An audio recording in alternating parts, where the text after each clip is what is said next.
ये दरअसल रुपयों को प्रदर्शित करता है। कई बार हम सोचते हैं कि तोड़े का मतलब टैलेंट है। बिल्कुल सही है। जो योग्यताएं आपके पास हैं वो सोने और चांदी के बराबर हैं। इंग्लिश की बाइबल अगर आप पढ़ोगे तो वहाँ पर गोल्ड वर्ड का इस्तेमाल किया गया है और सिल्वर वस्त्र का भी इस्तेमाल किया गया है। तो हम देखते हैं कि परमेश्वर की नज़र में आपके पास जितने भी तोड़े हैं, जितने टैलेंट्स हैं, जितनी काबिलियत हैं, परमेश्वर चाहते हैं कि वो आप उसकी सेवा के लिए इस्तेमाल करें। और हमें न सिर्फ सेवा करनी है बल्कि उस सेवा के द्वारा हमें फल उत्पन्न करने हैं। परमेश्वर ये चाहते हैं कि जो कुछ भी उन्होंने हमें दिया है उसके द्वारा हमारे जीवन में फल आने चाहिए।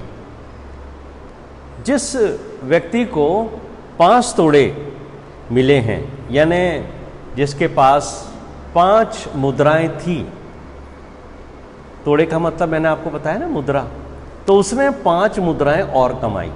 यानी उसने जो कुछ उसको दिया गया था उससे परमेश्वर के लिए वो फल उत्पन्न किया। जिसको 2 तोड़े दिए गए थे उसने 2 और कमाए। परमेश्वर हमसे उतनी ही उम्मीद करते हैं जितनी हमारी योग्यता है। सबकी योग्यताएं अलग अलग हैं, सबकी काबिलियत अलग अलग है। सबको परमेश्वर जो वो कर सकते हैं उसके अनुरूप देते हैं। जिसके पास 5 हैं उससे 10 नहीं उम्मीद करते, जिसके पास 2 हैं उससे 5 उम्मीद नहीं करते। यहाँ पर स्पष्ट तौर से लिखा है जिसने 5 दिए गए उसने 5 और फल पैदा किए, जिसको 2 दिया गया उसने 2 और फल पैदा किए। और आप मेरे साथ बाइबल खोलेंगे तो आप देखेंगे मत्ती का 25वां अध्याय खोलिए, देखिए। और यहाँ पर जो सबसे अच्छी बात लिखी हुई है वो 23वें पद में लिखी है। 23वें पद के अंदर मत्ती का 25वां अध्याय उसके 23वें पद में स्वामी क्या कहते हैं? धन्य हे अच्छे और विश्वास योग्य दास, तू थोड़े में विश्वास योग्य रहा। यानी उसकी काबिलियत के हिसाब से परमेश्वर ने उसको थोड़े ही दिए थे, 5 दिए थे। लेकिन प्रभु क्या कहते हैं, स्वामी क्या कहते हैं? तू धन्य है, तुझे 5 दिए, तूने 5 में सब्र की और 5 से तूने और 5 कमाए। दूसरी बात परमेश्वर क्या कहते हैं कि क्योंकि तूने उन योग्यताओं से जो तुझे दी गई हैं उससे कुछ फल पैदा किए हैं, इसलिए मैं तुझे और बढ़ाऊंगा। आया समझ में आपके? परमेश्वर हमें बढ़ाना चाहते हैं लेकिन पहले वो हमें उस योग्यता के लायक बनाते हैं। तो यहाँ पर हम देखते हैं कि परमेश्वर ने कहा है कि मैं तुझे बहुत वस्तुओं का अधिकारी बनाऊंगा, अपने स्वामी के आनंद में सहभागी हो। तूने जो कुछ कमाया उससे परमेश्वर प्रसन्न है और वो तुझे अपने आनंद में सहभागी करना चाहते हैं। फिर देखिए 24वें पद में क्या लिखा है, जिसको 22वें पद में क्या लिखा है, जिसको 2 तोड़े मिले उसने भी आकर कहा, हे स्वामी तूने मुझे 2 तोड़े सौंपे थे, देख मैंने 2 तोड़े और कमाए हैं।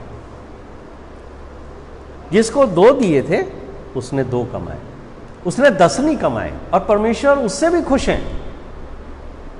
तुझे कम दिया गया लेकिन तू कम में भी विश्वास योग्य रहा। यह सबसे इंपॉर्टेंट बात है कि हमारी जो भी काबिलियत है, जो कुछ हमें दिया है, कोई भी व्यक्ति ऐसा नहीं है जिसको कुछ भी परमेश्वर ने नहीं दिया, लेकिन क्या हम उसके परमेश्वर के लिए इस्तेमाल करते हैं? क्या हमारी जो योग्यता है चाहे थोड़ी भी है, क्या हमने उसको परमेश्वर के लिए इस्तेमाल किया है? अगर किया है तो परमेश्वर कहते हैं धन्य है तुम और तू अपने स्वामी के आनंद में सहभागी हो। परमेश्वर हमें और आगे बढ़ाना चाहते हैं, इसलिए उन्होंने ये बात भी कही है कि तू थोड़े में विश्वास योग्य रहा है। परमेश्वर एकदम आपको छोटे पद से लेकर एकदम बड़े पद पर नहीं ले जाते। पहले वो हर सीढ़ी के ऊपर आपको देखते हैं, आपको परखा जाता है कि क्या सच में आप परमेश्वर की सेवा करने के योग्य हैं या नहीं हैं, और क्या जो टैलेंट आपको दिए गए हैं उससे आप फल लाएंगे या नहीं लाएंगे। यहाँ हमें एक ही दर्शन मिलता है कि जो कुछ भी हमारे पास है उस योग्यता को हमें परमेश्वर के लिए इस्तेमाल करना है। और ये जो एक जिसको दिया गया था उसने क्या किया, उसने उस योग्यता को इस्तेमाल नहीं किया, उसने उस एक तोड़े को इस्तेमाल नहीं किया। इसका परिणाम क्या हुआ? इसका परिणाम यह होता है कि जो आपको दिया गया है वो चीज तो वेस्ट हो गई, वो परमेश्वर के लिए इस्तेमाल नहीं करी, और जब आप उसको इस्तेमाल नहीं करते हो तो अनजाने में आप शैतान को अवसर देते हो कि शैतान आ जाता है उस स्थान के ऊपर और वो लोगों को भ्रमित करता है। अगर आपके पास प्रार्थना की सेवा है, अगर आपके पास वचन की सेवा है, अगर आपके पास दान उठाने की सेवा है, आपके पास सहायता करने की सेवा है, कुछ भी योग्यता आपके पास है, आप ये मत सोचिए कि ये छोटी सेवा है, क्योंकि अगर आप उसको इस्तेमाल नहीं करोगे तो आप उस शत्रु शैतान को अवसर देंगे। तो हमें अपनी योग्यता से परमेश्वर को आदर और महिमा देनी है। पहला कुरिन्थियों 3 अध्याय उसके 10 से 17 पद भी हमने पढ़ा, इसको भी खोल लीजिए। ये भी आज हमारे ध्यान का विषय है और यहाँ से भी हम आज कुछ सीखेंगे। पहला कुरिन्थियों उसका 3 अध्याय उसके 10 से और 17 पद हमने पढ़ा। पौलुस कहते हैं कि किसी भी भवन की जो नींव है उसके ऊपर की इमारत, अक्सर हम नींव की बात करते हैं, भाई जब भी मकान बनता है तो नींव पर ज़्यादा ध्यान दिया जाता है। नींव कमज़ोर नहीं होनी चाहिए, भाई नींव अच्छी बनाना। हर इंसान जो अपना भवन बनाता है वो इस बात का पर गौर करता है कि नींव जो है वो बहुत मजबूत होनी चाहिए, तभी इसके ऊपर भवन ठहर सकता है। लेकिन पौलुस कहते हैं कि नींव और नींव के ऊपर जो स्ट्रक्चर खड़ा किया जाता है, ये जो वर्ड यहाँ पर रखा है, लिखा है रद्दा, है ना, आपने पढ़ा नहीं इसके ऊपर। रद्दा वर्ड का मतलब है जो स्ट्रक्चर ऊपर बनाया गया है वो भी महत्वपूर्ण है, क्योंकि स्ट्रक्चर दिखता है उससे मालूम होता है कि इसकी नींव कितनी मजबूत है। यहाँ पर जो बात पौलुस कह रहे हैं कि कलीसिया की जो नींव है वो चट्टान है जो यीशु मसीह है। जब भी बाइबल के अंदर चट्टान वर्ड का इस्तेमाल किया गया है वो परमेश्वर को और यीशु मसीह को इंगित करता है। आप कभी इससे कंफ्यूज ना हो कि ये किसी और के लिए है। मेरे पास अभी समय नहीं है पर मैं बहुत सारे रेफरेंस आपको दे सकता हूँ जिसमें चट्टान जो है वो परमेश्वर के लिए इस्तेमाल किया गया है या यीशु मसीह के लिए इस्तेमाल किया गया है। तो पौलुस कहते हैं कि कलीसिया की जो चट्टान है वो यीशु मसीह है, और जब हमारी चट्टान इतनी मजबूत है, यीशु मसीह कितने मजबूत हैं आपको मालूम है, यीशु मसीह की शिक्षाएं भी उतनी ही मजबूत हैं। और वो स्कूल जहां अच्छी शिक्षा दी जाती है वो स्कूल का नाम हमेशा रोशन रहता है, वो चमकता है। लोग वहां क्यों आते हैं दौड़े दौड़े कि यहाँ पर सर्वश्रेष्ठ शिक्षा दी जाती है। और मिशनरी स्कूल्स का नाम क्यों ज़्यादा बड़ा हुआ है, क्योंकि वहाँ पर सही और अच्छी गुणवत्ता वाली शिक्षा दी जाती है। तो यहाँ पर पौलुस कह रहे हैं कि जब हमारी कलीसिया की नींव इतनी मजबूत है तो जो भवन कलीसिया के रूप में खड़ा होगा यीशु मसीह की शिक्षाओं पर आधारित हमारी चट्टान है, और उसके ऊपर जो स्ट्रक्चर खड़ा हुआ है वो कलीसिया है। तो कलीसिया किसके ऊपर खड़ी है? यीशु मसीह की शिक्षाओं के ऊपर खड़ी है। अगर यीशु मसीह की शिक्षाएं हमारे जीवन में नहीं हैं तो हमारी बहुत बुरी स्थिति हो जाएगी। और उसके बारे में क्या कहा है यीशु मसीह ने? देखिए मत्ती का 7वां अध्याय निकालिए और उसके 24 से और 27वां पद हम पढ़ेंगे। मत्ती रचित सुसमाचार उसका 7वां अध्याय देखिए और उसका हम 24वें पद से लेकर के और 27वें पद पढ़ेंगे। और यहाँ यीशु मसीह ने इस दृष्टांत के द्वारा, या मैं कहूँगा कि इस शिक्षा के द्वारा हमें बता दिया गया है कि घर कैसा बनना चाहिए और उसकी चट्टान कैसी होनी चाहिए। ये सीधे सीधे कलीसिया से संबंधित बात है। क्या लिखा है? इसलिए जो कोई मेरी ये बातें सुनकर उन्हें मानता है वह उस बुद्धिमान मनुष्य के समान है जिसने अपना घर चट्टान पर बनाया। कौन सी बातें? यीशु मसीह संसारिक बातें तो करते नहीं थे जैसे हम लोग करते रहते हैं। कभी घर की बात करते हैं, कभी स्कूल की करते हैं, कभी ऑफिस की करते हैं, कभी रिश्तेदारों की करते हैं। यीशु मसीह ने हमेशा शिक्षा की बात करी। यीशु मसीह मुझे और आपको हमेशा जो बात करते हैं उसके द्वारा वो हमें उत्साहित करते हैं ताकि हम अनंत जीवन में प्रवेश करने के लायक बने। तो यहाँ जो बात यीशु मसीह ने कही है, जो मेरी शिक्षा, क्या लिखा है? जो कोई मेरी ये बातें सुनकर उन्हें मानता है, मतलब जो मेरी शिक्षा सुनकर मानता है वो बुद्धिमान मनुष्य है। किस बुद्धिमान मनुष्य के जैसे है? जिसने अपना घर चट्टान पर बनाया। अब जब मैं और आप अपनी मंडली की नींव जो यीशु मसीह है उसके ऊपर जो मंडली की स्थापना होती है, अगर वो मंडली यीशु मसीह की शिक्षाओं पर आधारित हो तो यीशु मसीह क्या कहते हैं कि तुम्हारे जीवन में क्या क्या हो सकता है। देखिए, पढ़िए 25वें पद में, और मेघ बरसा और बाढ़ें आई और आंधियां चली और उस घर से टकराई, फिर भी वो नहीं गिरा। क्या लिखा है? सब तरह से उसके ऊपर प्राकृतिक अटैक हुए और वो नहीं गिरा। क्यों नहीं गिरा? क्या लिखा है? क्योंकि उसकी नींव चट्टान पर डाली गई है। जब भी किसी मंडली की नींव यीशु मसीह की शिक्षाओं के ऊपर डाली गई है, वो मंडली के ऊपर कितनी भी समस्याएं आए, कितना भी सताव आए, कितनी भी गरीबी आए, कितना भी दुख आए, कितनी भी पैसों की कमी आए, वो मंडली कभी हिल नहीं सकती, वो गिर नहीं सकती। क्यों नहीं गिर सकती? क्योंकि उसकी चट्टान यीशु मसीह। और क्या लिखा है आगे? परंतु जो कोई मेरी ये बातें सुनता है और उन पर नहीं चलता वह उस निर्बुद्ध मनुष्य के समान ठहरेगा जिसने अपना घर बालू पर बनाया।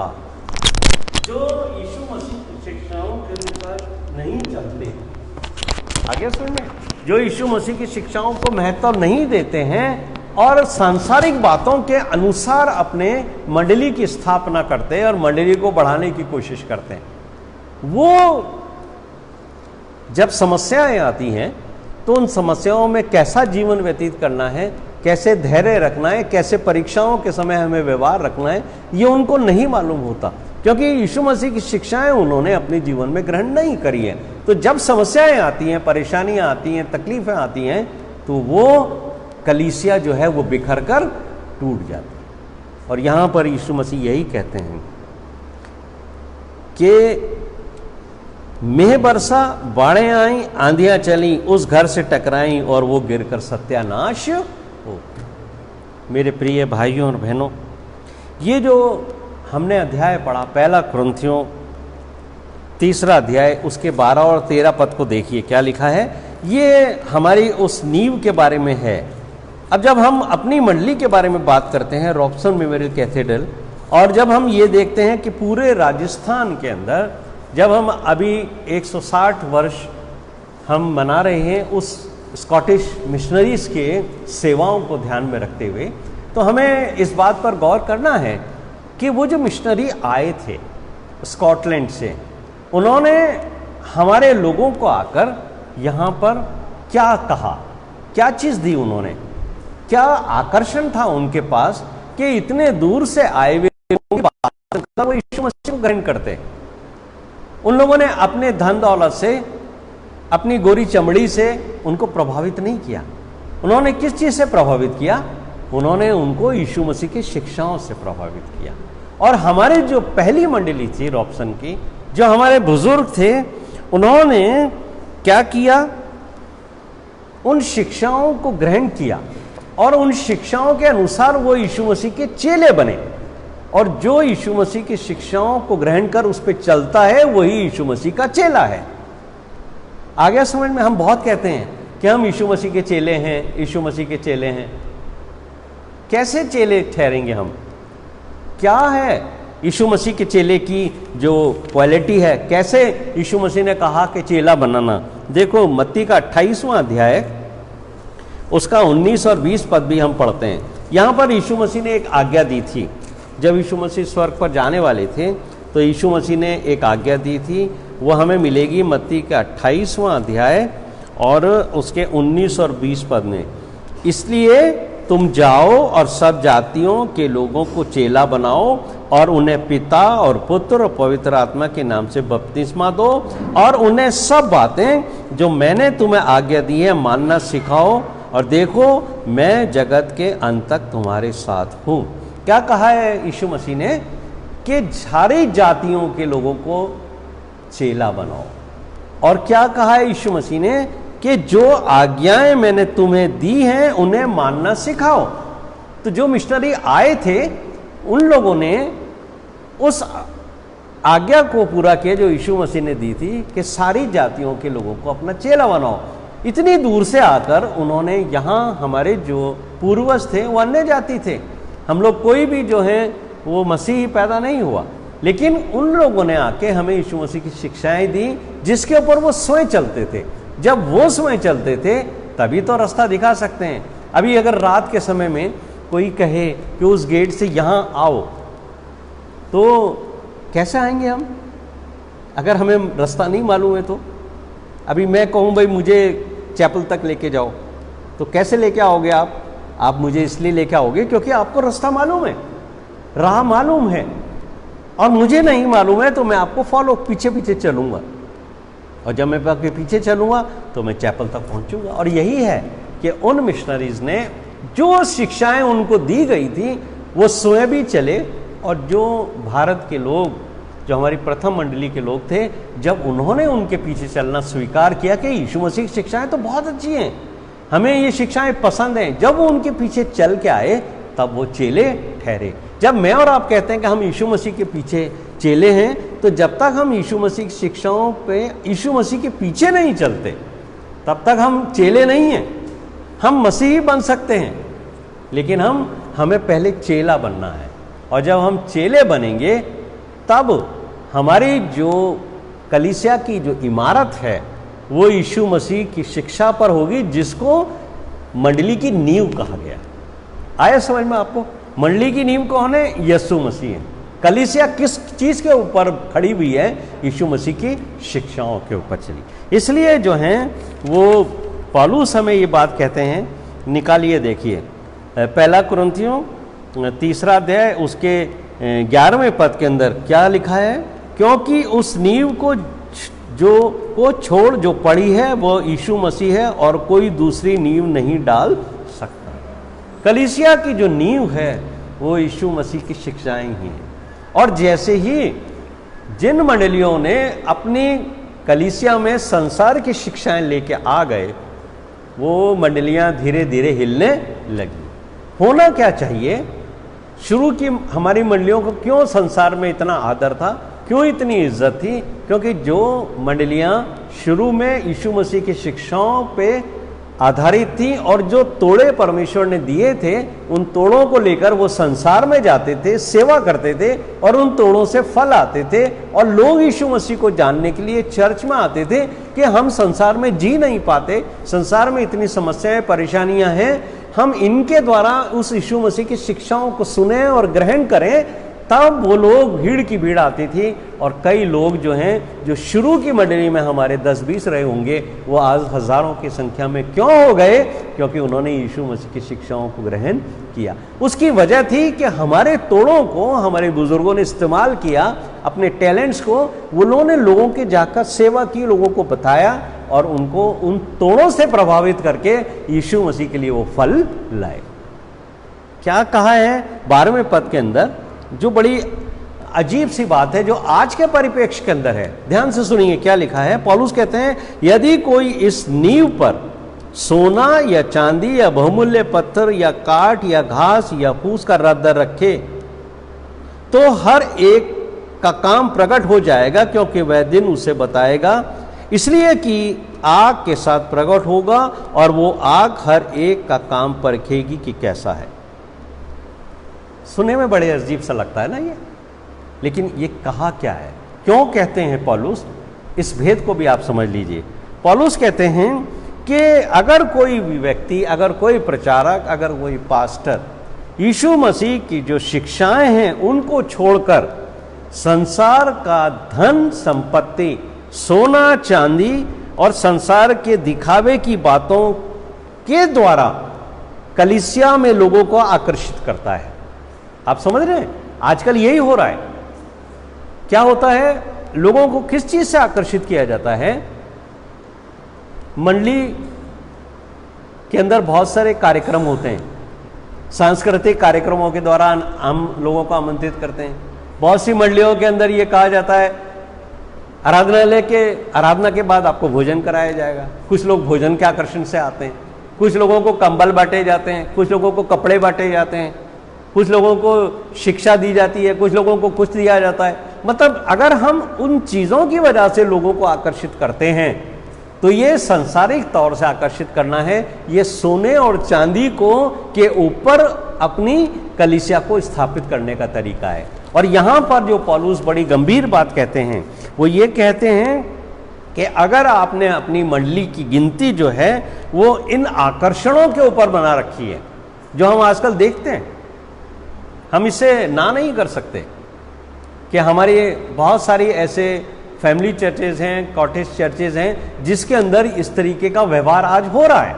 अगर हम सोने चांदी और बहुमूल्य चीज़ों के द्वारा हमारी मंडली के अंदर लोगों को आकर्षित करते हैं तो ये प्रभु यीशु मसीह की शिक्षाओं के अनुरूप नहीं है। इसलिए पौलुस कहते हैं कि जिस दिन न्याय होगा उस दिन उन सब प्रचारकों का, उन सब पासबानों का, उन सब मंडली के स्थापना करने वालों का काम परखा जाएगा। और क्या होगा उस दिन? पौलुस कहते हैं कि वो आग के साथ प्रकट होगा और आग परखेगी कि उसने क्या काम किया है, और इस तरीके के जो काम हैं वो जलकर राख हो जाए। ये हैं वो लोग जिन्होंने अपने टैलेंट को तो इस्तेमाल नहीं किया, लेकिन उन्होंने संसार के आकर्षण को बढ़ाकर इस्तेमाल किया। बहुत सारे लोग जो हैं वो इन चीज़ों में उलझे हुए हैं, लेकिन मुझे और आपको अपनी कलीसिया की उन बुज़ुर्गों को ध्यान रखना है जिन्होंने अभाव में रहते हुए, कम संसाधनों में रहते हुए यीशु मसीह की शिक्षाओं के अनुरूप अपनी मंडली की स्थापना की। हमारी मंडली यीशु मसीह की शिक्षाओं के ऊपर आधारित है और खड़ी है। इसीलिए पीढ़ी से पीढ़ी आज भी रॉबसन की मंडली खड़ी है। राजस्थान के कोने कोने के अंदर मंडलियां इसलिए स्थापित हुई खड़ी हैं क्योंकि मंडलियों की नींव यीशु मसीह है, क्योंकि मंडलियों की नींव यीशु मसीह की शिक्षाएं हैं। 13वें पद में और 14वें पद में जो बात लिखी है वो मैंने आपको बड़े स्पष्ट तौर से बताई है। अब देखिए, हमारे को कलीसिया में दिखावे के ऊपर बिल्कुल भी ध्यान नहीं देना है और नहीं दिखावे के द्वारा हमें लोगों को आकर्षित करना है। बहुत सारी मंडलियों के अंदर मैंने आपको बताया कि ऐसे ऐसे कार्यक्रम आज होने लगे हैं हमारी अपनी मंडलियों में, जिनमें पहले ये सब नहीं होता था। आज हम लोग जो हैं बहुत सारा जो धन है हमारा वो पिकनिक पार्टियों पे खर्च करते हैं, जिससे हम गरीबों की और अनाथों की सेवा कर सकते थे, उनकी शिक्षा और उनके लिए इस्तेमाल कर सकते थे, बीमारों के लिए खर्च कर सकते थे। आज हम अपने एंजॉयमेंट पे खर्च कर रहे हैं। हम प्रभु के पास दान लेके आते हैं, प्रभु ये दान स्वीकार करिए, हमारा हमने दिया है, और फिर उसी दान से हम जो है एंजॉयमेंट कर रहे हैं। कहाँ हम हिसाब देंगे? कहाँ हमारी कमेटियां, हमारे अगुवे हिसाब देंगे उन धन का जो परमेश्वर को दिया गया और फिर परमेश्वर के हाथ से वापस लेके एंजॉयमेंट किया गया? और यही होता है हमारे यहाँ। क्रिसमस ट्री पे देख लीजिए आप, हम जो हैं वो देते क्रिसमस ट्री के ऊपर के लिए दान इकट्ठा करते हैं, वाइट गिफ्ट इकट्ठा होता है, और उसके बाद हम सब क्रिसमस ट्री बना के अपना अपना उपहार लेते हैं। उसी दान के पैसे से अपने लिए उपहार लेते हैं, बड़ी भीड़ आ जाती है और सब अपने घर चले जाते हैं। कहते प्रभु ने हमें दिया। अरे प्रभु ने कहाँ दिया? प्रभु को तो तुमने दिया था कि प्रभु आप उन लोगों को दें जो कमजोर हैं, अशक्त हैं। तो ये शिक्षाएं कहाँ से आ गई? क्योंकि ये वो शिक्षाएं हैं जो सोने चांदी के ऊपर आधारित हैं, ना कि यीशु मसीह। यीशु मसीह तो कहते हैं जब तू दान करे तो तेरे दाहिने हाथ से करे तो बाएं हाथ नहीं जानना चाहिए। और हम क्या कर रहे हैं? दाहिने हाथ से दे रहे हैं और दाहिने हाथ से वापस ले रहे हैं। हमारी जो मूल शिक्षाएं हैं, अगर हम उससे दूर होते जाएंगे तो हम उन तोड़ों को भी खोते जाएंगे, क्योंकि परमेश्वर ने क्या कहा है, तू 2 तोड़े में विश्वास योग्य रहा, अब मैं तुझे बढ़ाऊंगा। तू 5 तोड़े में विश्वास योग्य रहा, अब मैं तुझे बढ़ाऊंगा। तो अगर हम उन चीज़ों में विश्वास योग्य रहते हैं, उन टैलेंट्स में जो योग्यताएं, ज़रूरी नहीं है कि हमारे पास बहुत योग्यताएं हों। सबके लिमिटेशंस हैं, सबकी परिस्थितियां फ़र्क हैं, सबकी बुद्धि फ़र्क है, सबकी योग्यता फ़र्क है, लेकिन कोई ऐसा नहीं है जिसको प्रभु ने कुछ भी योग्यता नहीं दी है। अगर आपको छोटी सी भी दी है, आप जो कुछ कर सकते हो अपनी मंडली के लिए करिए, अपने स्कूल के लिए करिए, अपने इंस्टीट्यूशन के लिए करिए, तभी हमारा स्टुवर्डशिप संडे सार्थक होगा। मेरे प्रिय भाइयों और बहनों, आज हम स्टुवर्डशिप संडे मना रहे हैं। हमें अपने जीवन को जांचना है और जो योग्यताएं परमेश्वर ने हमें दी हैं वो किस रूप में दी हैं। क्या मैं उस योग्यता को परमेश्वर के लिए इस्तेमाल कर रहा हूँ या नहीं कर रहा हूँ? और याद रखिए कि अगर इस्तेमाल कर रहा हूँ तो परमेश्वर हमें आशीषित ही करेगा, और अगर हम इस्तेमाल नहीं कर रहे हैं तो परमेश्वर हमसे लेखा लेगा। और जो बात उस व्यक्ति के लिए कही गई थी जिसको 1 तोड़ा दिया गया था, क्या कहा था, इसको बाहर जंगल में, आग में, इसको हमारे बीच में से निकाल दो। परमेश्वर के भवन में, परमेश्वर की मंडली में, परमेश्वर के उपस्थिति में रहने के लिए वो व्यक्ति योग्य नहीं है जिसने उस दान को छिपा दिया, उस योग्यता को छिपा दिया, उस पैसे को छिपा दिया जिससे वो बहुत कुछ कमा सकता था। प्रभु हम सबको आशीष दे।